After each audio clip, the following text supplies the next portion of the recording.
আমরা ভৈরববাসীরা দীর্ঘদিন যাবৎ ভৈরবকে জানার উদ্দেশ্যে আন্দোলন করে যাচ্ছি, আন্দোলন সংগ্রাম করেই যাচ্ছি।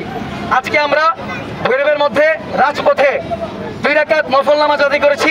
আমাদের উদ্দেশ্য একটাই, আল্লাহ পাক রব্বুল আলামিন যেন আমাদের পথ চলা সহজ করে দেয় এবং ভৈরবকে জেলা করার আমরা যত রাস্তা সামনে আমাদের জন্য আসবে, রাস্তাগুলো যেন আল্লাহ পাক রব্বুল আলামিন আমাদের জন্য ক্লিয়ার রাখে। আল্লাহ পাক রব্বুল আলামিন যেন আমাদেরকে দ্রুত জেলা হিসেবে জেলা হওয়ার তৌফিক দান করে। আমরা আজকে এখানে উপস্থিত হয়েছি, আমরা রাজপথের মধ্যে 2 রাকাত নফল নামাজ আদায় করেছি। আজকে আমাদের এই কর্মসূচি ছিল।